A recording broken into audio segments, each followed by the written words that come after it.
अब वक्त हुआ है, हमारा सेगमेंट है मेहमान के बोल, जिसमें पाकिस्तान की मुख्तलिफ़ शख्सियात यहाँ आती हैं जो सेलिब्रिटीज़ होते हैं, एक्टर होते हैं, एक्ट्रेस होते हैं। वो लोग जिनको आप बहुत ज़्यादा सुनते हैं, बहुत ज़्यादा उनको देखते हैं, बहुत ज़्यादा उनको पसंद करते हैं। तो आज के जो मेहमान हमारे पास मौजूद हैं, मैं उनके बारे में ज़ाहिर है आप सब कुछ उनके बारे में उन इंटरव्यूज़ के ज़रिए भी जानते हैं, लेकिन तारुफ में जो लोग जिन्होंने अभी ट्रांसमिशन हमारी देखना शुरू की है, या अगर वो इंटरव्यू इनका कहीं नज़र से ना गुज़रा हो, तो उन लोगों के लिए बताता चलूँ कि आज जो शख्सियत हमारे पास मौजूद हैं, इन्होंने 2012 में पीटीवी से बतौर माविन मेज़बान अपने कैरियर का आगाज़ किया और उसके बाद बहुत सारे ड्रामे इन्होंने किए और बहुत सारे किरदार निभाए जिनको आप सब ने पसंद बहुत किया।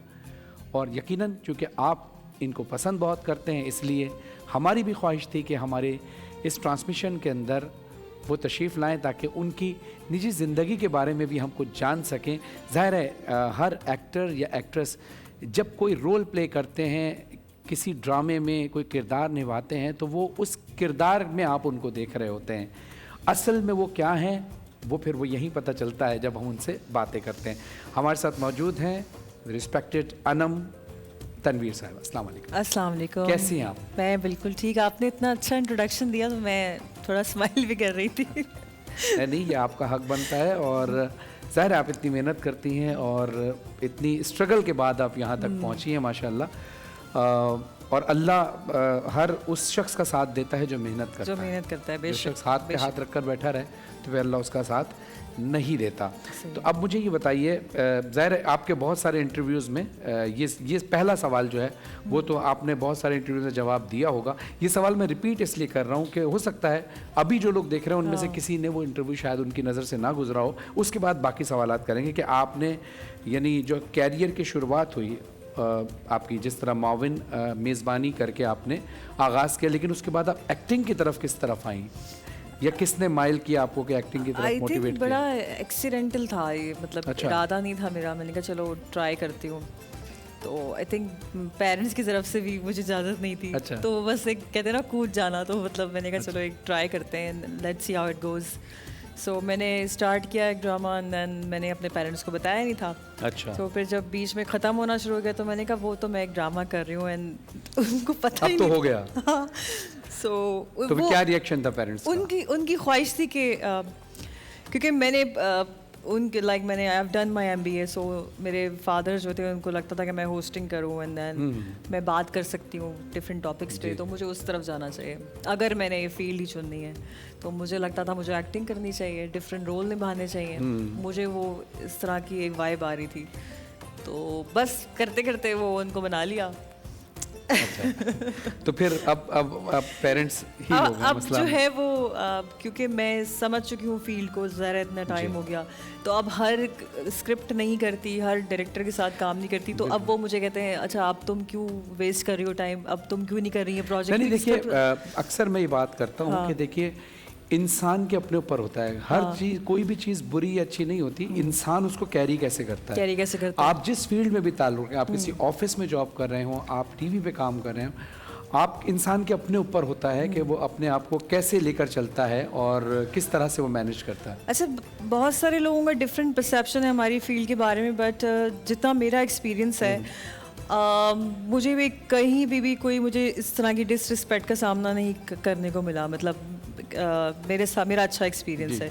सो हम लोग सारे फ्रेंडली माहौल में काम करते हैं और majority of course technician and everyone सारे मर्द हज़रात होते हैं, तो हमें बड़ा कंफर्टेबल होकर हम काम करते हैं। मेरा एक अपना बिलीव है कि जब आप खुद अच्छे होते हैं ना, हाँ एग्जैक्टली, तो आपके साथ कभी बुरा नहीं होता। अच्छा, दूसरी चीज़ आपने माशाल्लाह अब जो आपने कैरेक्टर्स निभाए हैं ड्रामों में, उसमें पॉजिटिव कैरेक्टर्स भी हैं और नेगेटिव ज़्यादा हैं।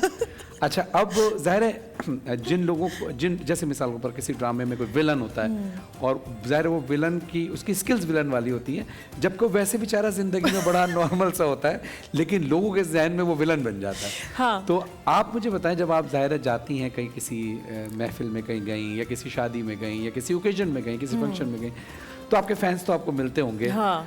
तो क्या आपके वो जो नेगेटिव रोल, विलन वाला रोल आप करती हैं या ऐसा कोई रोल करती हैं, तो उसमें उसकी वजह से कोई फर्क पड़ता है आपके फैंस में? एक्चुअली हमारी फील्ड में कहते हैं कि अगर आप अपने किरदार को, if people hate you for who you are in the drama, मतलब अगर आपको विलन अगर आपने निभाया है कैरेक्टर और लोग आपको नफरत कर रहे हैं, ओहो ये तो बहुत बुरी है, व्हाटएवर, बुरी बहू है या व्हाटएवर, तो अगर आप लोग आपको नफरत कर रहे हैं इसका मतलब आपने अच्छा निभाया है उस किरदार को, आपने उसमें इतना डीप आप चले गए उसके अंदर कि लोग उसको रियल समझने लगे। और बाज़ औक़ात अक्सर बेशतर यही होता है, मैं नहीं, जितने भी लोग हैं जो नेगेटिव कैरेक्टर करते हैं तो वो लोग उनको असल समझने लगते हैं, हालांकि वो रियल उनका नहीं होता, वो एक किरदार निभा रहे होते हैं, देयर समबडी एल्स, वो असल में तो कुछ और हैं, लेकिन चूंकि उनके पास एक रोल ऐसा है, अब उसको उन्होंने निभाना है।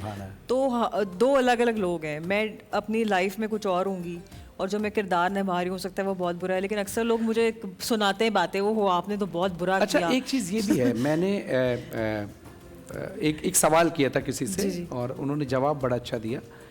मैंने कहा कुछ चीज़ें अननेचुरल सी होती हैं, यानी वो नॉर्मल रूटीन में ज़िंदगी में नहीं होती। जैसे हमारे पड़ोसी मुल्क के कुछ ड्रामे इंडिया के आया करते थे जिसमें ख़वातीन भी और मर्द भी बड़े, यानी किचन में भी खड़े हैं तो बहुत सच संवर के खड़े हैं, जबकि रियल लाइफ में ऐसा नहीं होता।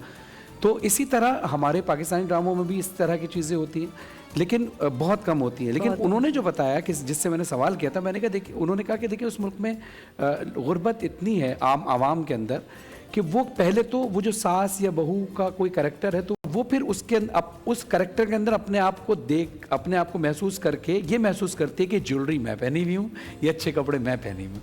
अच्छा, हमारे पाकिस्तानी ड्रामों में हमने ये देखा है कि बहुत सारी चीज़ें जो है ना काफ़ी हद तक नेचुरल होती हैं। यानी अगर किचन में अगर आप कोई सीन आपका किचन के अंदर है तो किचन में आप हमारे पाकिस्तानी एक्टर या एक्ट्रेस की ड्रेसिंग वही होती है जो एक्चुअल किचन में होती है। अच्छा, ये एक्टर पे भी डिपेंड करता है, जैसे कि अक्सर हमें कहा जाता है कि सो के उठें आप, तो सो के उठने के बाद इंसान मुंह जाहिर सी बात है मुंह धुला हुआ होता है, बट स्क्रीन की एक रिक्वायरमेंट होती है तो हमें थोड़ा बहुत करना पड़ता है दिस मेकअप।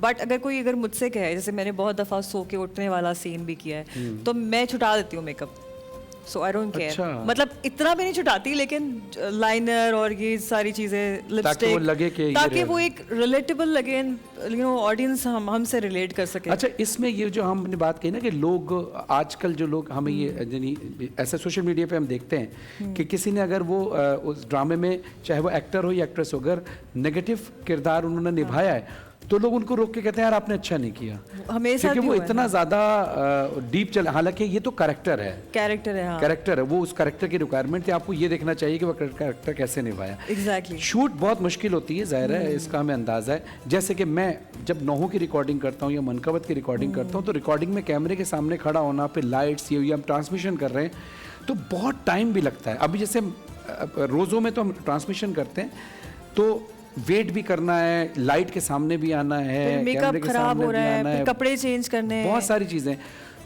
इसमें जब रमज़ान में ये सारी चीज़ें शूट्स आपकी आती होंगी तो उस वक्त आप किस तरह से मैनेज करती हैं? देखिए, रमज़ान में ज़ाहिर थोड़ा सा तो स्केड्यूल चेंज होता है ऑफ कोर्स, क्योंकि हमारे मुंह पे मेकअप लगा होता है, फिर रात में नींद भी पूरी नहीं होती जो लोग रोज़े रख रहे हैं। लाइक मैं रोज़े रख के मैंने शूटिंग भी की है, तो यही होता है कि थोड़ा सा एनर्जी डाउन होती है। ज़ाहिर है बंदा कुछ नहीं खा रहा, पानी नहीं पी रहा, ऊपर से आपको पता है कि सेट पे पंखे वगैरह बंद होते हैं, क्योंकि ज़रा सी भी अगर आवाज़ चली जाए तो वो रिकॉर्डिंग में आ जाती है।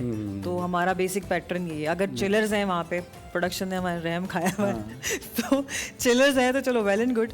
बट ये कि गर्मी में फिर आप पसीने आ रहे हैं, फिर आप उसमें नमाज वगैरह कुछ लोग पाबंदी भी करते हैं रोज़ा रख के, तो फिर वो मेकअप भी फिर ख़राब होता है। तो वो यूजुअली अच्छा, ख़वातीन के लिए बड़ा मसला है, हमारे लिए बड़ा मसला है। जो ख़वातीन ऑफिस वगैरह में काम करती है उनके लिए तो मसला नहीं है, उन्होंने स्क्रीन पे नहीं आना, बट एक हर चीज़ में मेहनत तो है, लेकिन हो जाता है। अच्छा, अभी हम आपसे रिक्वेस्ट ये करेंगे कि अभी इस सेगमेंट के अलावा भी अगर आप कुछ टाइम हमें दें, यानी आप क्योंकि डाइट के हवाले से भी बड़ी मशहूर हैं और जोर की डाइट करती हैं आप, और अभी ट्रांसमिशन से पहले भी हम जो बात कर रहे थे नाज़रीन, अनम जो है वो बहुत केयर करती हैं अपनी हेल्थ की, तो हम ये चाहेंगे कि किचन में जब डॉक्टर खड़ी हों तो डॉक्टर के साथ इनके कुछ सवालात भी हों, इनसे कुछ बातें भी पूछें, ताकि आप भी देखते होंगे ना कि ये किस तरह से अपनी हेल्थ को मेंटेन रखती हैं, फिटनेस कैसे अपनी मेंटेन रखती हैं। तो ये भी राज हम अनम से जानेंगे अगर आप थोड़ा टाइम हमें मज़ीद देंगी तो। बिल्कुल। ठीक है।